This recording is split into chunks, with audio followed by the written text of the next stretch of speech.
बोली सदगुरुदेव भगवान की जय। मनुष्य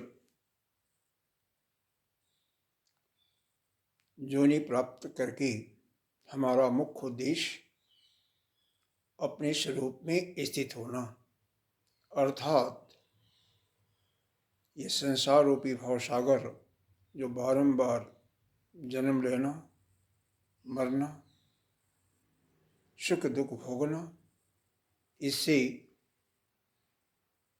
पार हो जाना, अर्थात पुनः जन्म मृत्यु के चक्कर से छूट जाना।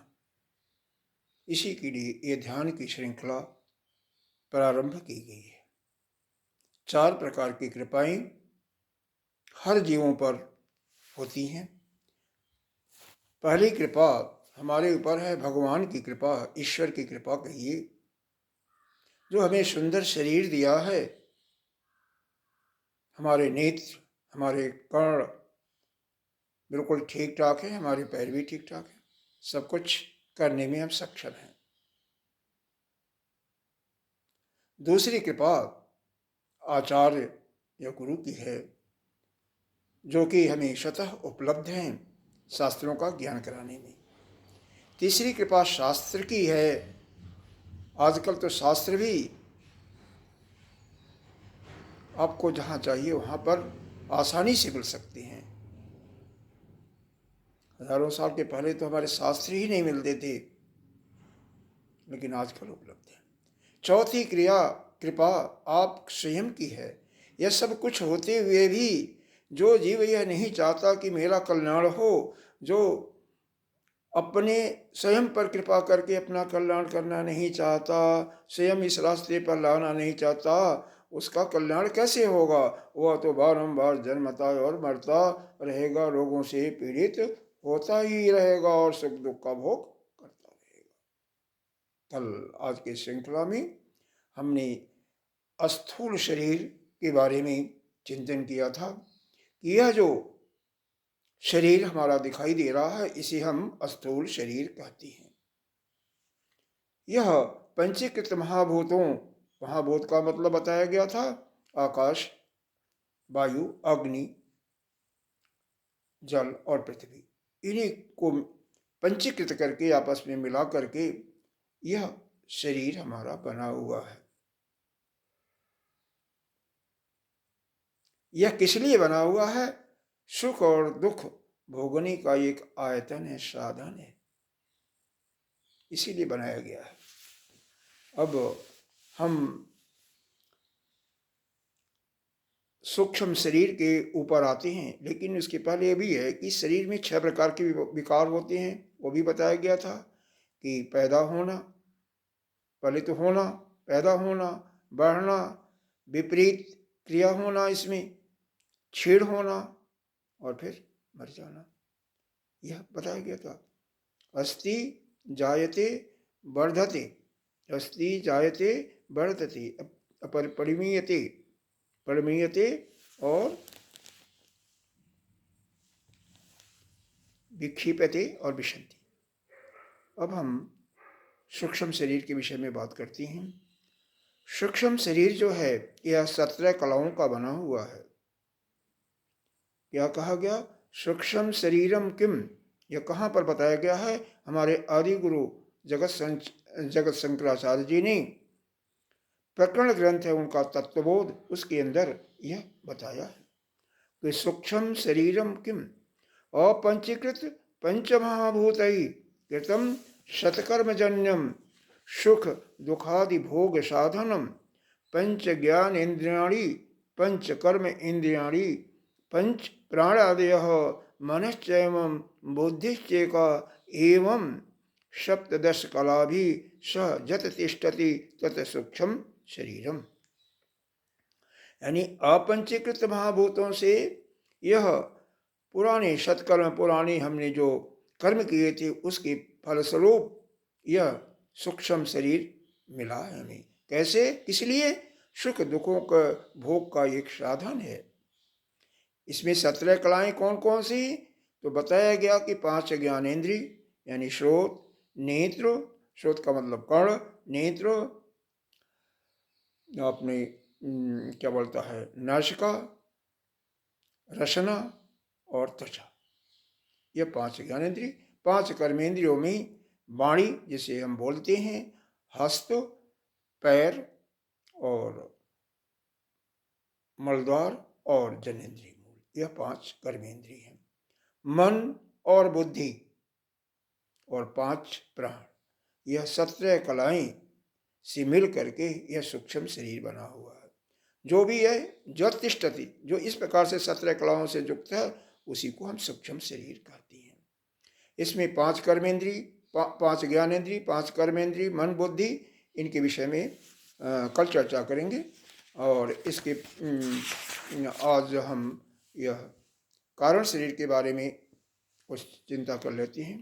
कारण शरीर क्या है, तो इसके बारे में बताया गया, कारण शरीर किम अनिर्वाच्य अनादि अविद्या रूपम शरीर देश्य कारणम कारण मात्रम सत स्वरूपा अज्ञानम निर्विकल्पम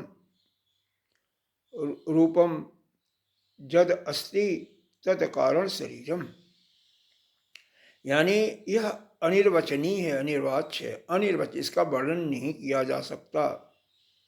अनादि है, पता नहीं कब से चल रहा है। अविद्या यानी अज्ञान से भी ग्रस्त है। यह जो 2 शरीर हुए, कौन 2 शरीर, सूक्ष्म शरीर और आपका स्थूल शरीर, इन दोनों शरीरों का कारण यही है।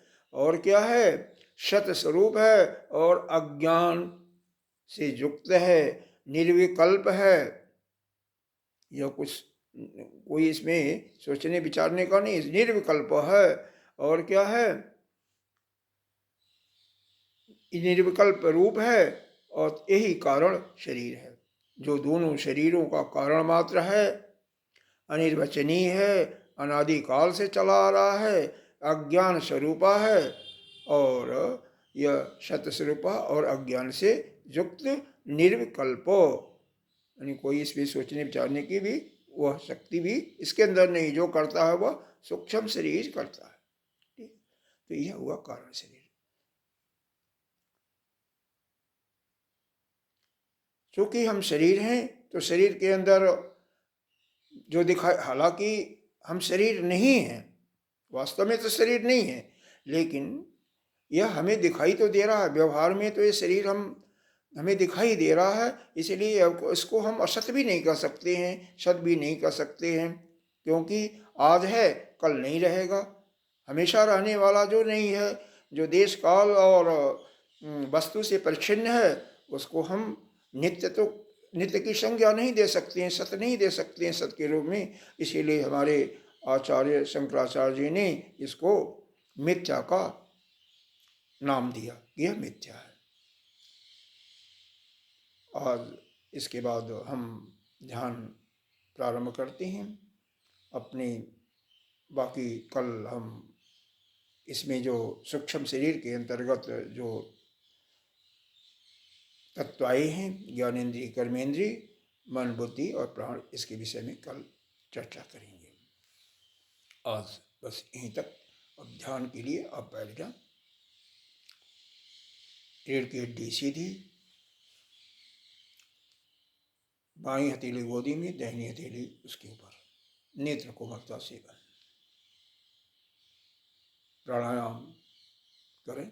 बाद में जब आपको अभ्यास हो जाएगा तो बैठे बैठे आप प्राणायाम कर सकते हैं, लेकिन अभी दाहिने हाथ का सहारा लें, अंगूठे को दाहिनी नासिका पर, पहली 2 उंगली मुड़ी हुई अंगूठे के पास गद्दी पर, चौथी उंगली बाईं नासिका पर, यह पोज है। और बाईं से पहले सांस लेंगे, कुंभक की अवस्था में रुकेंगे। कुंभक का मतलब सांस रुका हुआ अंदर, फिर रेचक करेंगे। रेचक का मतलब श्वास बाहर, श्वास बाहर होने के बाद पुनः कुंभक, फिर दाईं से श्वास भरें, कुंभक, बाईं से श्वास बाहर। ये क्रिया 1, 2 और 2 के अनुपात में होना चाहिए। हालांकि रुकने की का जो समय है उसको आप अपने स्वेच्छानुसार बढ़ा सकते हैं। जिनको कोई विशेष प्रॉब्लम है वह दुगने समय से भी कम रुक सकते हैं। कंडीशन यही है कि श्वास फूलनी नहीं चाहिए। 2 आवृत्ति और कीजिए अपने आप स्वतः।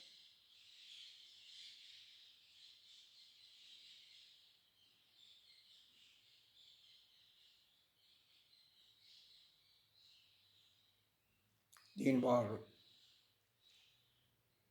ओम ध्वनि 2 एक के अनुपात में श्वास भरें।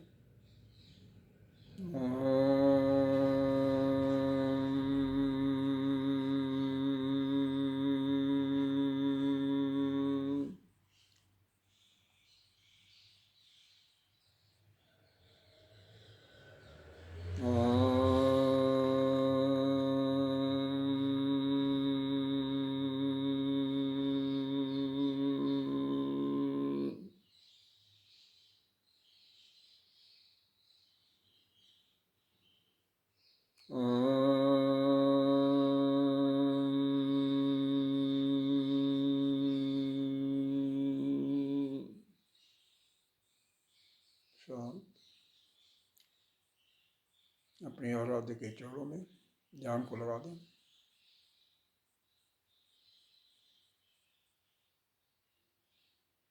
वहाँ से मन अन्यत्र न भटके।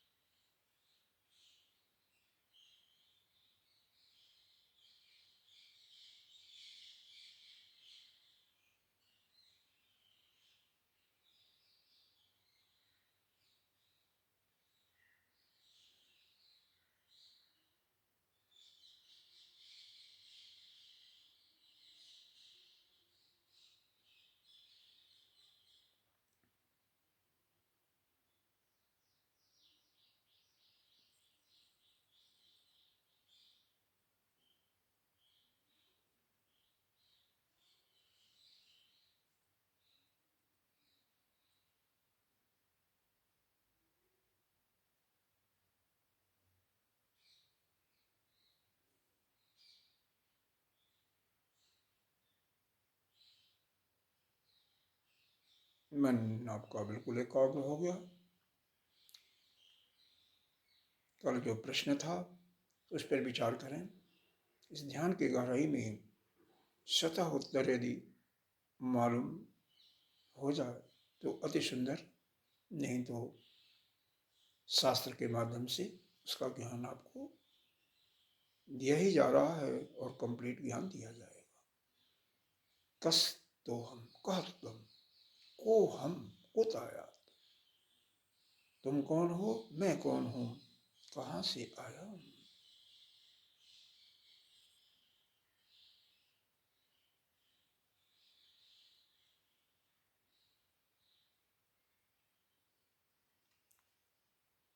को में माता, को में दाता, कौन मेरी माँ, कौन मेरी पिता।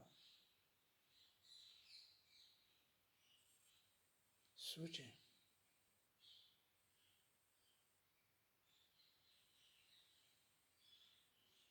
ये संसार ही स्वप्नवत है। जैसे हम स्वप्न में कोई दृश्य देखते हैं, जब निद्रा टूटती है तो स्वप्न का दृश्य गायब हो जाता है। उसी प्रकार से जब तक हमारे अंदर अविद्या यानी अज्ञान मौजूद है तब तक यह संसार हमें दिखाई दे रहा है।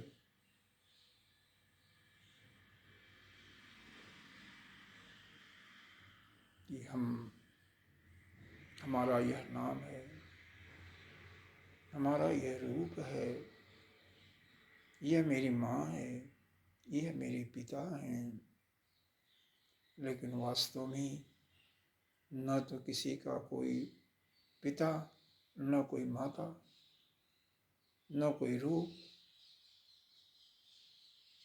न कोई नाम। आप तो स्वयं ब्रह्म हो। अहम ब्रह्मास्मि। ये तो हम भूल गए हैं अपने को। इस पर चिंतन करें।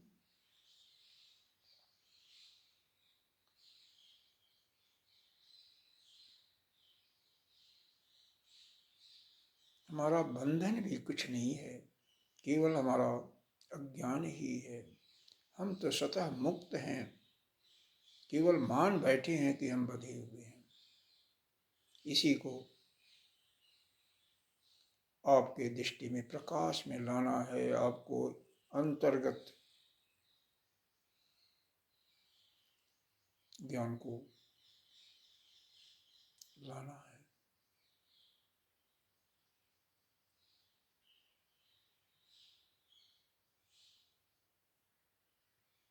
शास्त्र और आचार्य केवल आपको ज्ञान दे सकते हैं, रास्ता तो आपको स्वयं चलना ही पड़ेगा। आपको अपने ऊपर स्वयं कृपा करनी ही पड़ेगी।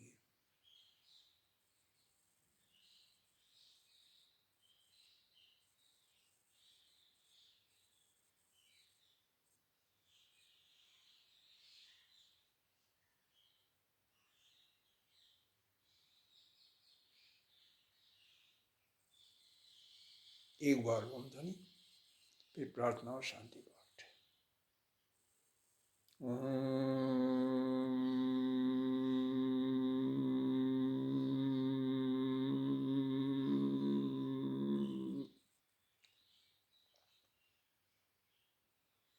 सर्वे भवन्तु सुखिनः, सर्वे सन्तु निरामयाः, सर्वे भद्राणि पश्यन्तु, मा कश्चित् दुःखभाग् भवेत्। ॐ शान्तिः शान्तिः शान्तिः। ॐ पूर्णमिदः पूर्णमिदं पूर्णात् पूर्णमुदच्यते, पूर्णस्य पूर्णमादाय पूर्णमेवावशिष्यते। ॐ शान्तिः शान्तिः शान्तिः। उंगलियों के पोरों से नेत्रों को सलाते हुए नेत्र खोलें। धन्यवाद आपको।